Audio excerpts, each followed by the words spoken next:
Assalamualaikum warahmatullahi wabarakatuh. Berjumpa kembali dengan saya, Gadun, fasilitator perkuliahan desain organisasi. Pada pertemuan kali ini, saya akan membahas tentang konstruksi organisasi menurut New Public Service.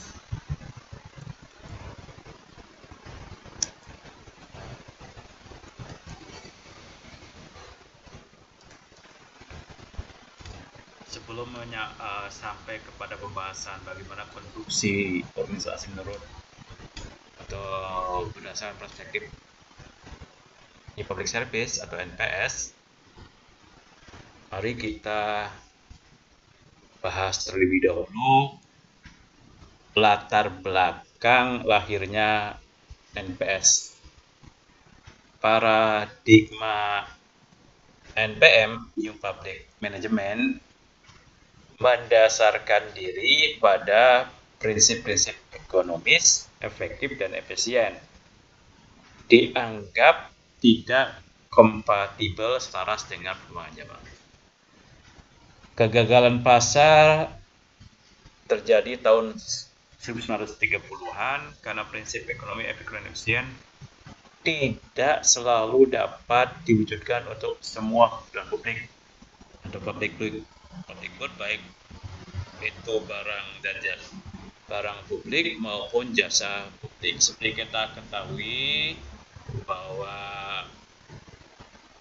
pemerintah atau sektor publik itu bisa menghasilkan barang-barang publik seperti gedung sekolah, jembatan, pelabuhan, bandara, bendungan, jalan, juga bisa menghasilkan jasa-jasa publik seperti jasa pendidikan, jasa rumah sakit, gitu ya. Itu termasuk di dalam publik, barang-barang publik.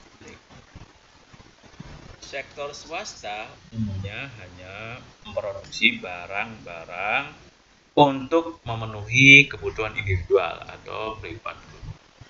Kebutuhan-kebutuhan publik pada umumnya berbiaya tinggi, tidak mungkin dibebankan kepada publik menurut logika ekonomi, karena publik tidak mampu membayar beban untuk kebutuhan publik yang mahal, seperti infrastruktur, dan fasilitas umum dan fasilitas sosial lainnya. Subsidi negara mutlak diperlukan sebagai subsistem politik yang mengelola dana publik yang disebut secara generik pajak. Konsepsi negara kesejahteraan dalam perspektif ilmu politik diimbangi dengan lahirnya paradigma NPM dalam epistemologi ilmu administratif. Jadi pada dasarnya, kenapa munculnya barang-barang publik itu?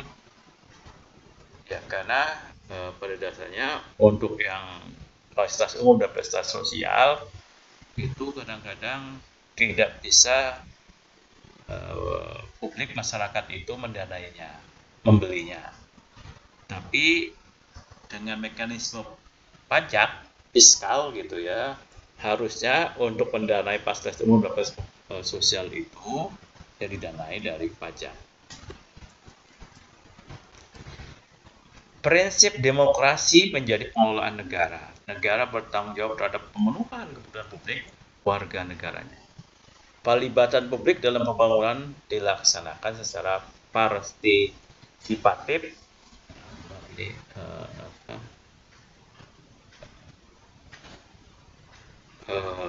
dilaksanakan. Nah itu dilaksanakan secara pasif melalui ruang dialog yang terbuka dan setara. Inovasi epistemologi New Public Service dalam ilmu administrasi publik sampai pada paradigma governance. Di era globalisasi, peran tradisional negara sebagai pelayan publik semakin banyak diambil alih oleh kelompok-kelompok masyarakat sipil. asosiasi sukarela, hingga lembaga internasional. Nah, itu secara epistemologi terjadi perubahan pelaku dalam pelayanan publik gitu ya.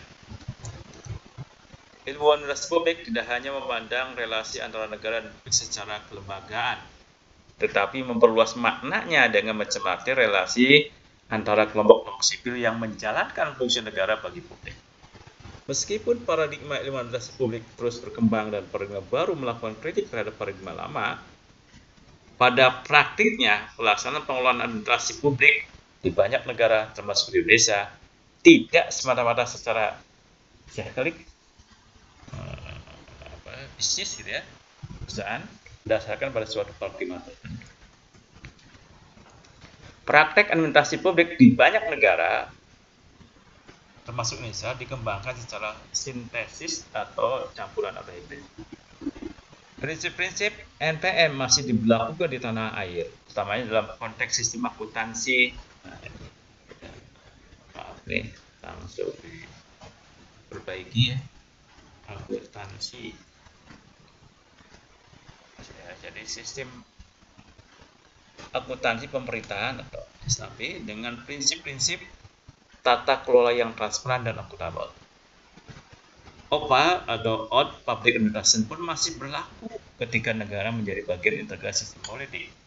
Pejabat negara di tanah air diangkat menurut mekanisme politik dengan melibatkan DPR. Lantas siapa sih yang mendengungkan pertama kali New Public Service? Nah, ini Janet V.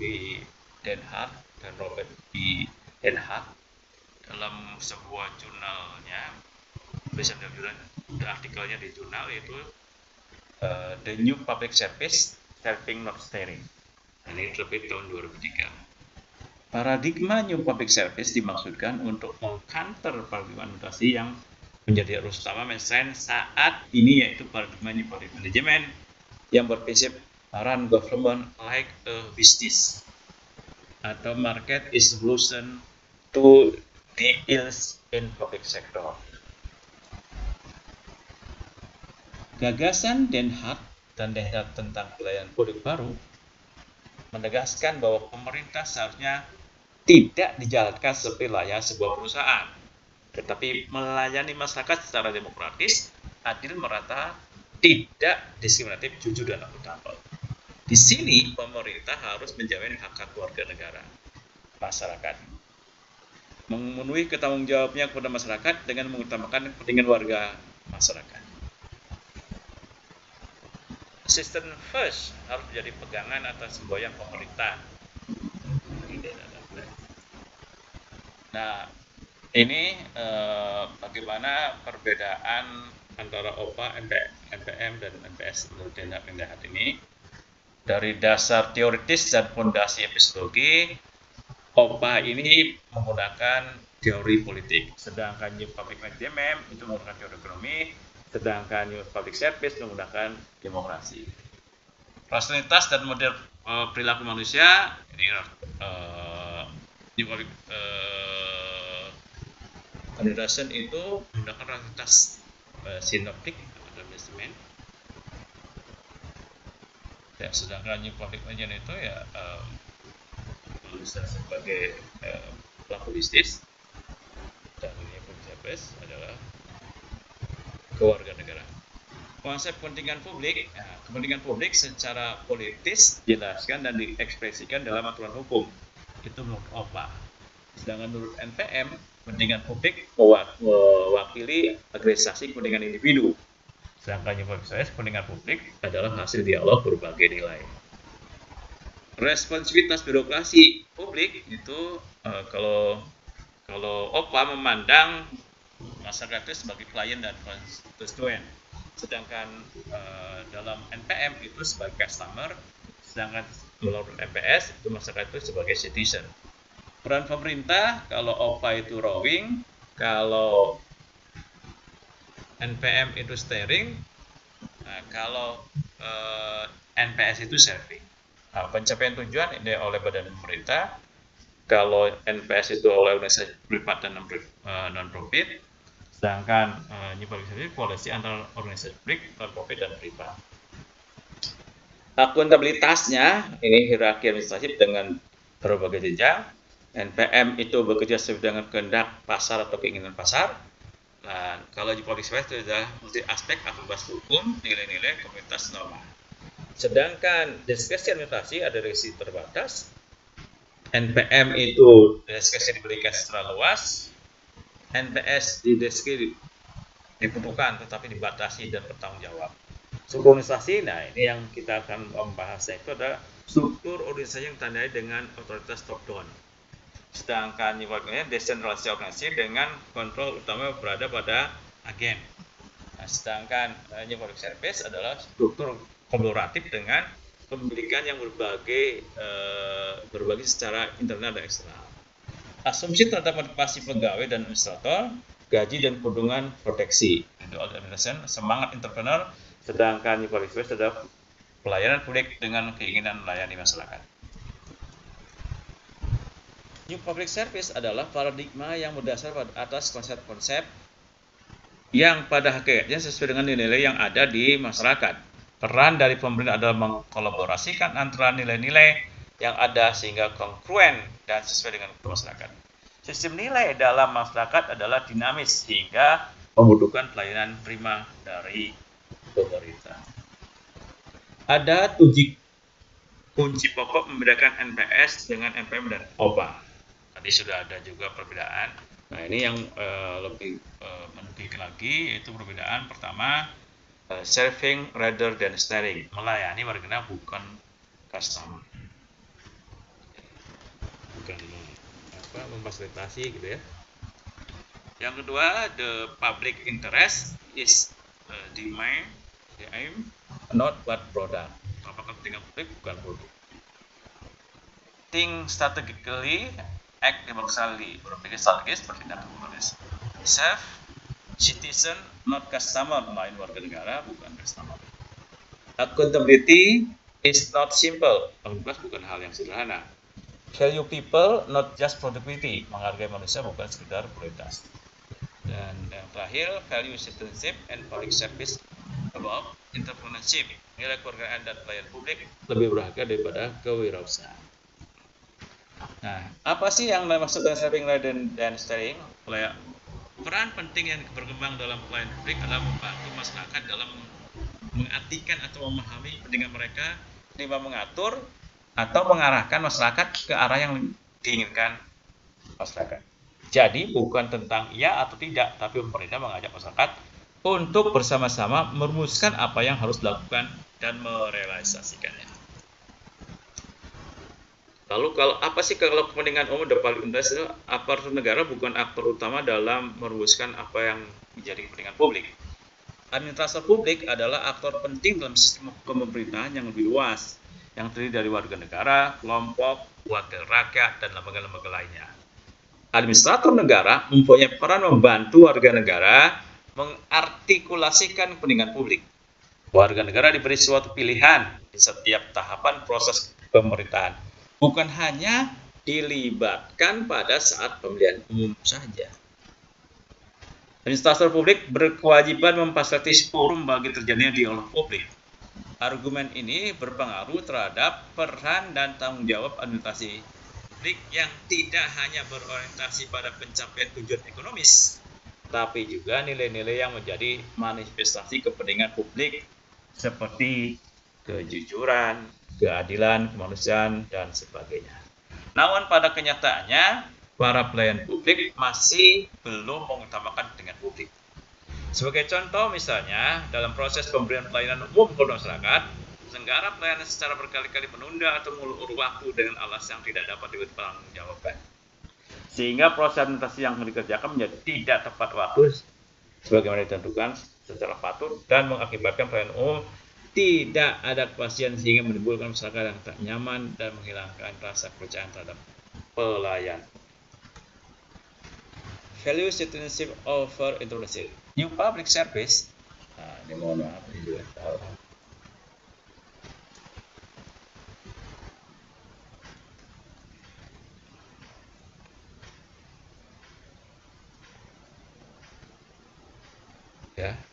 New Public Service memandang kelibatan citizen dalam proses implementasi dan pemberdayaan lebih penting ketimbang pemerintahan yang digerakkan oleh semangat wirausaha.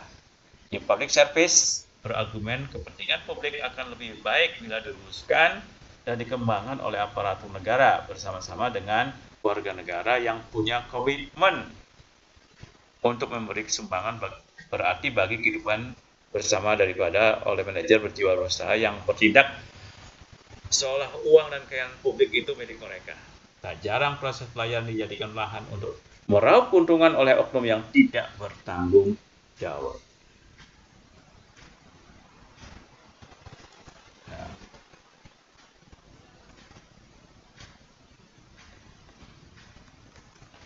misalnya, dalam proses pemberian pelayanan umum kepada masyarakat, seorang penyelenggara pelayanan meminta imbalan uang dan sebagainya atas pekerjaan yang sudah semestinya dilakukan secara cuma-cuma karena merupakan tanggung jawabnya.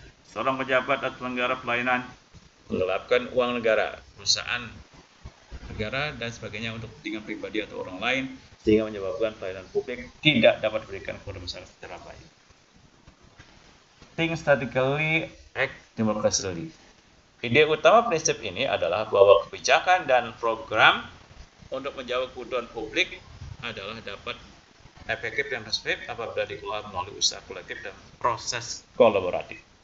Prinsip ini berkaitan dengan bagaimana administrasi publik menerjemahkan atau mengimplementasikan kebijakan publik sebagai manifestasi dari kepentingan publik. Fokus utama implementasi dalam New Public Service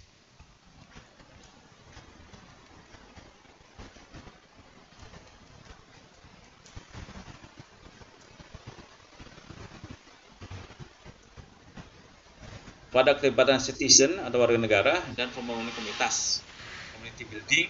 Kelibatan citizen dilihat sebagai bagian yang harus ada dalam implementasi kebijakan dalam sistem demokrasi. Kelibatan di sini mencakup keseluruhan tahapan perumusan dan proses implementasi kebijakan. Melalui proses ini, warga negara merasa terlibat dalam proses pemerintahan, bukan hanya menuntut pemerintah untuk memuaskan kepentingannya. Organisasi menjadi ruang publik di mana manusia, citizen, dan administrator dengan perspektif yang berbeda bertindak bersama demi kebaikan publik. Interaksi dan keterlibatan dengan warga negara ini yang memberi tujuan dan makna pada pelayanan publik. Namun partisipasi masyarakat dalam pemerintahan masih dibilang minim. Selama ini, menurut paper Indonesia, ya Prasojo, ruang bagi publik untuk partisipasi dilakukan oleh masyarakat secara spontan melalui beberapa sarana. Prinsip selanjutnya adalah recognize that accountable is not simple. Accountability is not simple. Akuntabilitas bukan sarana. Aparatur publik harus tidak hanya mengutamakan kepentingan pasar, mereka harus juga mengutamakan ketaatan pada konstitusi hukum, nilai masyarakat, nilai politik, standar profesional, dan kepentingan warga negara. Menurut Public Service, efisiensi, efektivitas, dan kepuasan customer penting, tapi administrasi publik juga harus mempertanggungjawabkan kinerjanya dari sisi etika, prinsip demokrasi, dan kepentingan publik. Administrator publik bukan berusaha atas bisnisnya sendiri, di mana konsekuensinya ataupun kegagalan akibat keputusan yang diambilnya akan ditanggungnya sendiri. Resiko atas kegagalan suatu implementasi kebijakan publik akan ditanggung semua warga negara masyarakat. Semua warga negara dan warga masyarakat. Karena itu, administrasi publik bersifat kompleks dan multifaset, atau banyak dimensi seperti pertanggungjawaban profesional, legal, politis, dan demokratis. Aktivitas pemerintah terhadap masyarakat, apalagi di daerah-daerah, masihlah sangat kurang. Banyak masyarakat yang tidak mengetahui transparansi dari setiap kegiatan maupun laporan keuangan yang ada di daerahnya. Hal ini mencerminkan bahwa aktivitas pemerintah dalam hal ini demokrasi masih belum terpenuhi. Prinsip selanjutnya citizen not customer. New Public Service memandang publik sebagai citizen atau warga negara yang mempunyai hak dan kewajiban publik yang sama. Tidak hanya sebagai customer yang dilihat dari kemampuan membeli atau membayar produk atau jasa.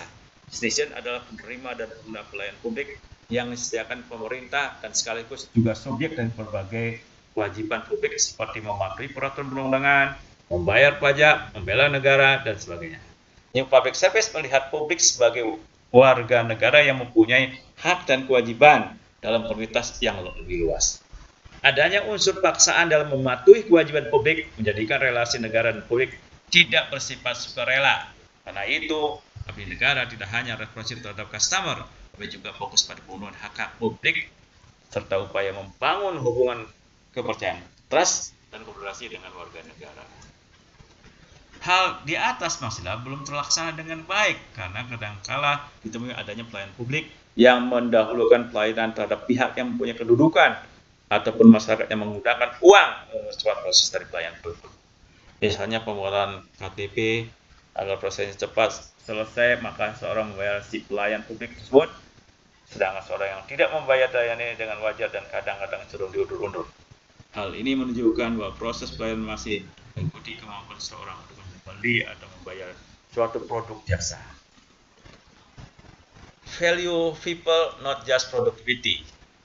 Karena itu dalam tata kerja kelembagaan, suatu organisasi memberikan nilai kepada pegawainya dengan adanya pengembangan karir melalui talent management. Kemudahan dalam melaksanakan tugas, penghargaan finansial dan non-finansial untuk yang berprestasi, pengembangan kapasitas pegawai, dan meningkatkan kualitas pengelolaan kinerja dan perilaku. Nah, itu prinsip-prinsip NPS. Nah, sekarang ada berapa model NPS itu? Ada 4 model. Model New Public Service ini menurut Janet and Robert Hart menekankan pada 4 pemikiran positivisme, yaitu teori democratic citizen, model of community dan civil society atau model komunitas dan masyarakat sipil, organizational humanism and new public administration atau humanism organization dan new public administration, dan terakhir post modern public administration. Apa itu democratic citizenship? Model kewargaan demokratik memandang warga negara bukan sebagai entitas dan objek sistem hukum yang diatur dan dikendalikan oleh hak dan kewajiban legal. Teori ini menempatkan warga negara sebagai aktor aktif yang berpotensi mempengaruhi sistem politik. Negara ada, menurut pandangan ini, untuk menjamin hak warga negara membuat pilihan sesuai dengan kepentingannya dengan aturan tertentu. Yang kedua itu model of community and civil society. Model community and society berargumen bahwa komunitas-komunitas yang plural harus dijaga dari dominasi kelompok atau sistem agar mereka tetap terjaga identitasnya. Namun jangan pula menimbulkan konflik antar komunitas sehingga diperlukan pembentukan koalisi besar, mediasi dan negosiasi. Karena itu, kata Garner, komunitas harus dicirikan dengan caring, trust, and teamwork. Dari sudut politik, mereka merasa tak berdaya karena negara tersandra oleh kepentingan asing. Pengusaha dan politik tersandra oleh kepentingan partai, kelompok, dan birokrasi. Masalahnya, bagaimana administrasi publik mampu menjamah mereka ke arah itu seluruh administrasi publik diarahkan. Selanjutnya, organizational humanism and new public administration. Organizational humanism and new public administration merupakan gerakan intelektual yang tidak puas dengan semua asumsi-asumsi dasar OPA maupun NPM yang sudah kita bahas tadi.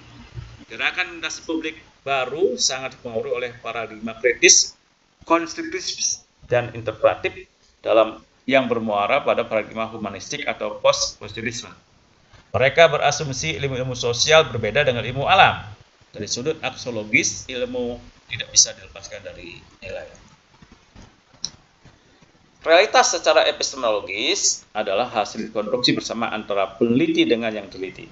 Tujuan ilmu bukan menjelaskan, mengontrol, atau meramalkan, melainkan understanding, pemahaman, dan pengetahuan dengan tujuan untuk melakukan transformasi sosial yang lebih adil dan demokratis. Karena itu, administrasi publik baru ini disebut sebagai dialectical organization atau consolidated model yang konsepnya diurai dan dalam buku In the Shadow of Organization. Postmodern public administration, mazhab berikutnya dari paradigma NPS adalah postmodernism, yang merupakan pandangan dari kajian organisasi yang bebas nilai menjadi value bound. Studi tentang orientasi publik didekati dengan pendekatan yang kini lebih sensitif terhadap nilai, bukan hanya fakta, sensitif terhadap makna subjektif manusia, bukan hanya perilaku objektifnya dalam setting interaksi sosial yang dinamis. Cara pandang pendekatan ini adalah government must increasing be based on sincere and open discourse among all parties, including citizen and administrator.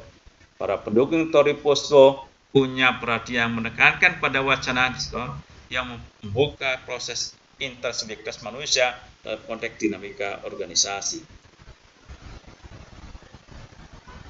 Nah, dari bagaimana latar belakang, ciri, model, sifat, karakteristik NPS tadi, lantas bagaimana sih konstruksi organisasi menurut NPS itu? Nah, kalau kita bahas di atas, kata-kata kunci NPS itu adalah pertama, struktur kolaboratif dengan pendidikan yang berbagi secara internal dan eksternal. Nah, ini yang menjadi dasar bagaimana struktur organisasi menurut NPS itu. Yang kedua, teori kewarganegaraan, yaitu menekankan pada pentingnya pelibatan warga dalam pengambilan kebijakan dan pentingnya deliberasi untuk membangun solidaritas dan komitmen guna menghindari konflik. Yang ketiga, New Public Space juga berakar pada teori organisasi humanis dan dinasti negara baru yang menjadikan dinasti negara atau publik harus fokus pada organisasi yang menghargai nilai kemanusiaan, human being, dan respon terhadap nilai-nilai kemanusiaan, keadilan, dan isu-isu sosial lainnya. Hasil konstruksi bersama antara peneliti dengan yang teliti, tujuan ilmu bukan menjelaskan, mengontrol, mengembangkan, baikkan understanding, pemahaman, dan bersesuaian dengan tujuan untuk melakukan transformasi sosial yang lebih dari dalam. Administrasi publik baru disebut sebagai dialectical organization, consociated model yang konsepnya diuraikan Den Haag dalam bukunya In the Shadow of Organization. Menurut Maude dan Porter dalam Armstrong 1999 ada 3 faktor yang tercakup di dalamnya, yaitu keinginan kuat untuk tetap menjadi anggota organisasi, keyakinan kuat dan penerimaan terhadap nilai-nilai dan serta tujuan-tujuan dari organisasi, penerimaan dengan melakukan usaha-usaha sesuai dengan organisasi. Pendekatan yang diusulkan untuk administrasi publik itu berisi 4 elemen. 1. Membangun hubungan kolaboratif dengan masyarakat. Yang kedua, mendorong tanggung jawab bersama. Yang ketiga, menyebarkan informasi untuk mengangkat wacana publik dan untuk mendorong pemahaman bersama tentang masalah publik. Dan yang keempat, mencari peluang untuk melibatkan warga negara dalam kegiatan publik. Yang pada dasarnya kolaboratifnya itu begitu.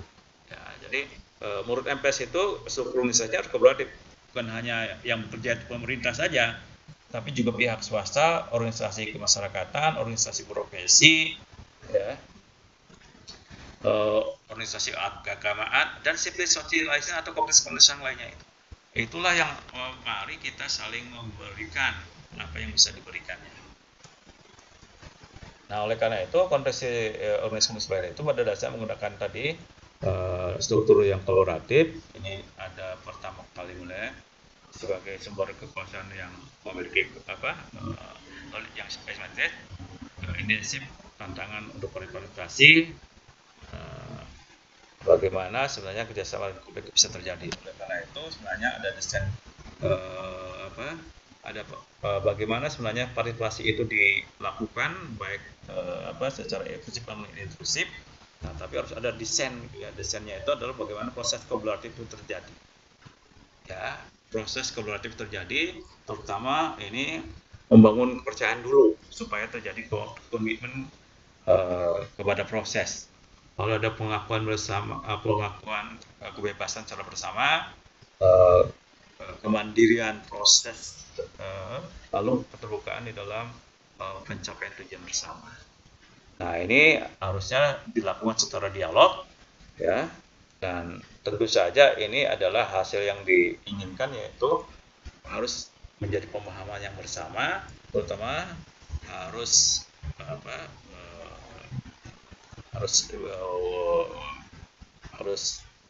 win-win solution, ya, jadi menang bersama, ada strategi planningnya, ada misi yang jelas, Ada juga masalah pendivisian masalah umum dan identifikasi nilai-nilai umum, dan semuanya ini akan menghasilkan suatu hasil yang diharapkan. Terutama, nah ini semua bisa terjadi kalau terjadi pimpinan yang memfasilitasi.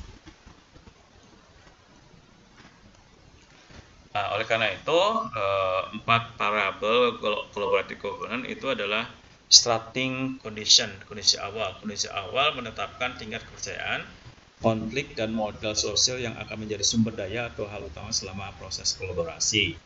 Lalu ada institutional design kelembagaan menetapkan aturan dasar selama kolaborasi berlangsung. Ada leadership, pemimpinan memberikan mediasi dan prestasi untuk proses kolaborasi. Dan ada collaborative proses kolaborasi. Proses kolaborasi ini sendiri sangat bersifat iteratif dan non-linear, dan oleh karena itu akan direpresentasikan dengan penyederhanaan yang cukup sebagai suatu siklus. Nah, kalau begitu apa sih sebenarnya yang diharapkan dari struktur organisasi seperti apa? Organisasi seperti apa yang digunakan oleh NPS? Nah, struktur tadi ada struktur yang dimisikan oleh DHR itu adalah organisasi pemerintahan yang fleksibel sebagai konsekuensi dari kedekatan hubungan antara pemerintah dengan organisasi luar pemerintahan untuk memenuhi kebutuhan pelayanan publik bagi warga negara. Struktur organisasi kolaboratif ini ditetapkan berdasarkan pembentukan unit organisasi yang berfungsi dari hasil dialog stakeholder mengenai kebutuhan pelayanan publik bagi warga negara, fleksibilitas ukuran dan pembentukan unit organisasi pemerintahan. Semakin mendesak isu pelayanan publik, semakin besar struktur organisasi yang menampung kapasitas. Pola koordinasi multilateral antar unit organisasi dan desain jejaring struktural dengan stakeholder dalam mengelola permasalahan pelayanan publik.